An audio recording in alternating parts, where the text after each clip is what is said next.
Good morning, ladies and gentlemen. This is Sunny of Sunrise 75 channel, the home of educational and positive videos. Ayan. At nagkaroon tayo ng time ngayon na makapag-vlog. Pag-uusapan natin ngayon ang mga mahalagang bagay sa buhay na ating nakikita. Pasensya na medyo masyadong mahangin dito sa lugar na to. Pero tuloy tayo, no? Sayang ng oras. This is normal and a very common experience, human experience, no, na yung tao ay we constantly search for happiness, for meaning, and for fulfillment. These are very natural experiences that human beings have. At kalimitan ay hinahanap natin ito either sa kayamanan, sa pleasure, sa success, or kapangyarihan. Kaya lang, ang nangyayari, we are never satisfied. Because all these things, the wealth, the pleasure, the success, and power, do not truly bring us satisfaction in the human heart. Pag tiningnan nyo ngayon, for example, sa social media, sa nangyayari sa paligid, akala ng tao ang makapagbibigay sa kanya ng happiness, ng meaning at fulfillment sa buhay ay ang kayamanan, ang pleasure, no? Kayamanan, kaya nga maraming mga usapin tungkol sa mga pagnanakaw, no? Pleasure, o kahit sa relationship, iba-iba. At sa mga sexual activities, ano pa ba, yung mga pleasurable sa katawan. Success, yung tagumpay, no? Na yung tinitingala ng ibang tao.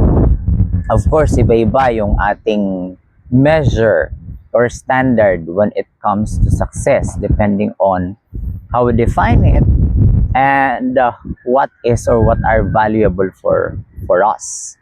At yung iba naman, habang pataas ang posisyon, ang kapangyarihan, at maraming tao ang under sa kanya, ay akala niya magiging masaya na siya, no? Magkakaroon na ng meaning ang kanyang buhay at magiging fulfilled. But sad to say, nakikita nyo naman, may mga tao dyan, naging mga napakataas ng posisyon, pero malungkot pa rin ang buhay.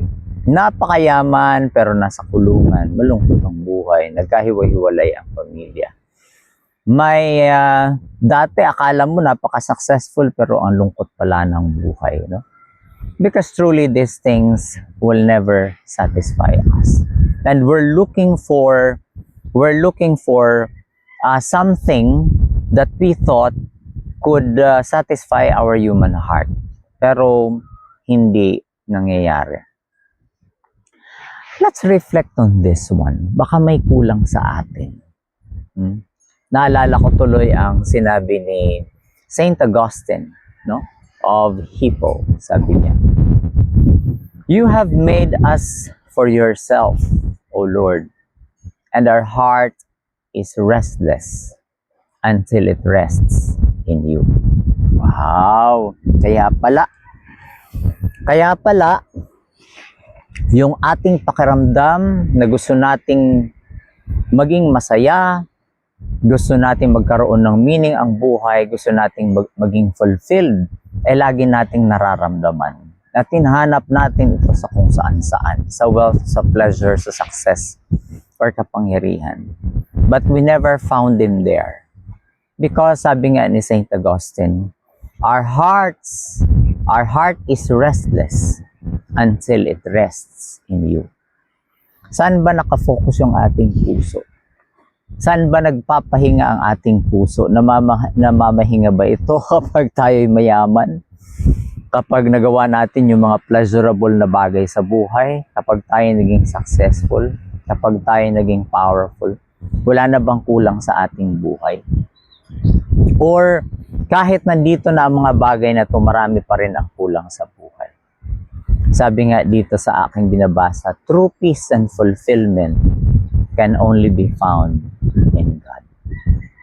Kaya nga sabi ko, Kung titingnan din natin, for example, sa Book of Psalms, no, in Filipino, sabi diyan, ikaw ang aking Diyos, taimtim kitang hinahanap, nauuhaw sa iyo ang aking kaluluwa, nananabik sa iyo ang aking buong pagkatao, sa lupang tuyo at igang na walang tubig. Kaya pala meron dyan ng longing sa ating puso na hindi nawawala. Lagi tayong naghahanap ng anong pwedeng magdala sa atin ng satisfaction, ng fulfillment, ng happiness, ng meaning. Hindi nawawala yun. At ang ating puso ay parang uhaw na uhaw. No? Hindi kaya nilagay talaga ng Panginoon yan sa ating puso para hanapin natin siya. At sa bahagi ni St. Augustine, nahanap ni St. Augustine ang totoong meaning, totoong kasiyahan, totoong kapayapaan. And that can only be found in God. So, sabi nga, itong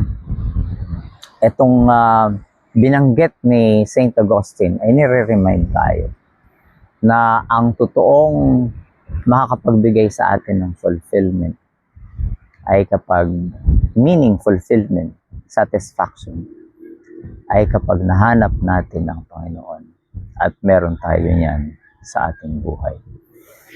Hanggang hindi natin nahahanap yan, lagi nating hahanapin ang pagiging masaya, magkaroon ng meaning ang buhay at pagiging fulfilled sa mga maling bagay. Nandito pa ba tayo sa ganitong experience? Baka kailangan natin mag-reflect. Once again, this is Sunny of Sunrise 75 channel saying thank you very much for joining me today and see you in my other vlogs. Bye for now.